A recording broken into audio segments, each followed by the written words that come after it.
Hey, it's Jessica Anthony. This week's video, I am giving you an update on my low spend year and how it's going. So there's some wins and there's some places for readjustment. So I've got some notes over here and we'll dive right in. So I've been tracking the first 3 months, January, February, and thus far in March. And it's like during the month I feel like I'm doing really well. Then when I look back, I question myself. One win is that I haven't bought any clothes thus far this year. I made one shirt, but it was with fabric I already had. Housing, the mortgage hasn't changed, so there's nothing different there.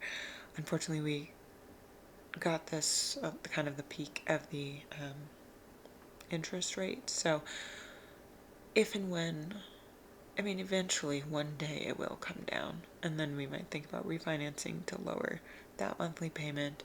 Feels like there's not much one can do. I wish I was like house hacking in some way. Food is my second biggest spending category. One of those main things I think we can all feel is the grocery store prices. I'm not getting a bunch of snacks. I wish I was. But then I still look at my grocery spending for the month, and it's more than I would like it to be. So, a place for readjustment, sure. My initial goal for the year was not to order in or eat out more than twice a month. I have failed at that every month, but it has only been 3 times in January, 3 times in February, and I think I'm on par for that for March. I think it's been twice thus far in March, so maybe I could not do any more for March. So while I kind of fell short of my initial goal, I still feel pretty good about limiting it to 3, because I used to it multiple times a week. One thing I'm excited about in the food category is I am putting in my first bulk order that's delivered locally, and you go pick it up, so there's not like exorbitant shipping costs, and I'm hoping that that will help with meal planning and just having things on hand so that I'm using what I have and that it will go further and spend less. So that's exciting. My next category is cats. We have 4 cats. I love them very much. But routinely, I've been looking back to November, we've been spending like $240, $260 a month on food and litter, which is a lot of money. I'm excited because when I saw this, I was like, how can we reduce this? Did some looking into it, and we use pine litter, and I found a nice Reddit thread that you can get pine litter from Tractor Supply because it's like horse and small animal bedding, so it's just branded differently than buying it for cats specifically. It's like less than half the price. It's $7.99 for 40 pounds, whereas a 20-pound bag is 11 something. We're going to start picking up that, and then we're already saving again over 50% on litter. Great. And then food, looked up our price per ounce of the current food we got, and then looked up a whole bunch of different foods because we want to get a good quality food.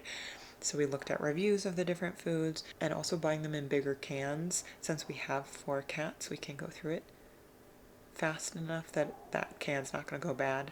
We'll use it in a day, but it's cheaper when the cans are bigger. And so went from like 48 cents an ounce to a 30 cents an ounce one that had a great reviews. So we got that, and we will be trying it out. Again, that's 18 cents an ounce savings, which is like a third off of the price. So might be able to reduce that $240 a month to maybe $120, $130, which would be a huge savings. I consider that a win, even though we haven't made this shift.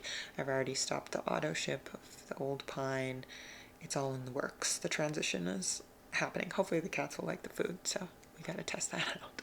In the hubbub of day-to-day life, having the mental space to assess each of these things, make the moves you need to reduce is hard. You have to really prioritize it. It's not hard, it's simple, but it's not easy, if that makes sense. You have to prioritize it and do a little research, and that takes time and mental bandwidth. It was great to spitball that with my husband, and I feel like he's very good at finding like good reviews and finding a good option. So next category is utilities.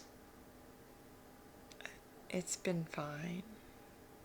I mean, I need to look into doing more things that require electricity in the super off peak hours that we have during the winter, and all the main things for water conservation. Diapers.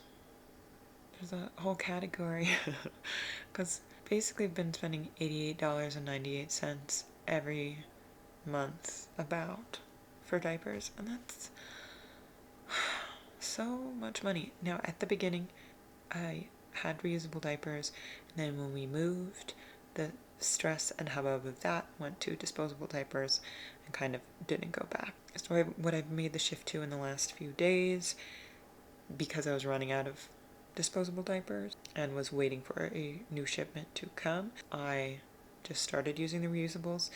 So now I'm going to try and just use the disposables at night, but otherwise trying to use the reusables because it's actually not hard and it's not gross. Childcare is a big expense, but it feels like, what can we do other than move to Sweden where it's free? And free education and free healthcare.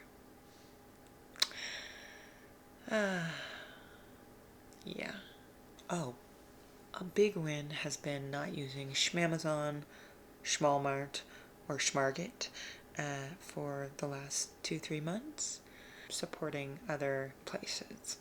And that feels really good. That's a big win. A few other things I'd like to continue to improve on is just, again, food from home, looking at ways to lower the utility bills, and I'll kind of look at interest rates for the big long-term goal of lowering housing costs. Oh, one other thing I'd like to work on is gifts, like making them more DIY, and it should be fun, like making stuff is fun. So my low spend year, it doesn't feel very low, but it feels like I'm trying to be more cognizant of things. I'm doing much less absent-minded spending. There's no one-click buying that I'm doing anymore. I have to say I'm just glad for slowing down and not being so, quick to spend on any little impulse that I have. Switching that is just a muscle, and it becomes a habit, and then it becomes the way of doing things. Definitely look at fixing things more instead of going out and buying a new thing. From my previous video on the circular economy, inspired by a lot of those tips of borrowing, trading, sharing resources with your friends, neighbors. I'm definitely looking when I need something, is there another way that I can get it without spending money? That is another form of abundance. Cat going potty in the box. Soon we'll have cheaper litter. It's Ripley, in case you were wondering. Well, that's been my progress update on my low spend year. How's yours going?